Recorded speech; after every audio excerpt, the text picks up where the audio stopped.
2025 June నెలలో వారణాసి వేదికగా central zonal council సమావేశాలు జరిగాయి. పోటీ పరీక్షల్లో జోనల్ కౌన్సిల్స్ పైన రెగ్యులర్గా క్వశ్చన్స్ అడుగుతున్నారు. ఈ వీడియోలో జోనల్ కౌన్సిల్స్ సంబంధించి తెలుసుకుందాం. జోనల్ కౌన్సిల్స్ చట్టబద్ధంగా ఏర్పాటవుతాయి.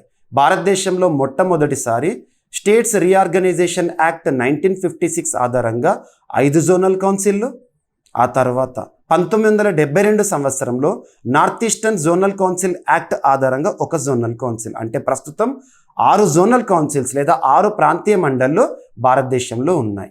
జోనల్ కౌన్సిల్ సమావేశాలకు ఎక్స్ అఫిషియో అధ్యక్ష బాధ్యతలను కేంద్ర హోంశాఖ మంత్రి గారు నిర్వర్తిస్తారు. ఇక జోనల్ కౌన్సిల్స్ వాటి హెడ్ క్వార్టర్స్ని పరిశీలిస్తే northern zonal council head quarter New Delhi, eastern zonal council head quarter Kolkata, western zonal council head quarter Mumbai, southern zonal council head quarter Chennai, north eastern zonal council head quarter Shillong. ఇక ఆయా జోనల్ కౌన్సిల్లో ఏ రాష్ట్రాలు వస్తాయి మరియు ఏ కేంద్రపాలిత ప్రాంతాలు వస్తాయి? నార్థన్ జోనల్ కౌన్సిల్ పరిధిలో Haryana, Himachal Pradesh, Jammu Kashmir, Ladakh, Punjab, Rajasthan, Delhi, Chandigarh. Central zonal council పరిధిలో Chhattisgarh, Uttarakhand, Uttar Pradesh, Madhya Pradesh. Eastern zonal council పరిధిలో Bihar, Jharkhand, Odisha, west Bengal, Sikkim. Western zonal council పరిధిలో గోవా, గుజరాత్, మహారాష్ట్ర, దయోద్, Daman, Dadra Nagar Haveli.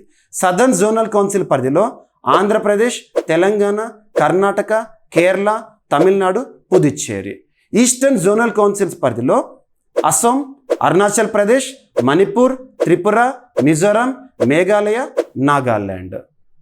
Examination point of వ్యూలో జోనల్ కౌన్సిల్స్కి మరియు ఇంటర్ స్టేట్ కౌన్సిల్కి చాలా డిఫరెన్సెస్ అనేవి గుర్తుపెట్టుకోవాలి. ఇంటర్ స్టేట్ కౌన్సిల్ లేదా అంతర్రాష్ట్ర మండలి అనేది రాజ్యాంగబద్ధంగా ఏర్పాటవుతుంది ఆర్టికల్ 263 ఆధారంగా. అదే జోనల్ కౌన్సిల్ అయితే చట్టబద్ధంగా ఏర్పాటవుతుంది. జోనల్ కౌన్సిల్ సమావేశాలకి కేంద్ర హోంశాఖ మంత్రి గారు అధ్యక్ష బాధ్యతలు నిర్వర్తిస్తే, అంతర్రాష్ట్ర మండలి లేదా ఇంటర్ స్టేట్ కౌన్సిల్కి ప్రధానమంత్రి గారు అధ్యక్ష బాధ్యతలను నిర్వర్తిస్తారు.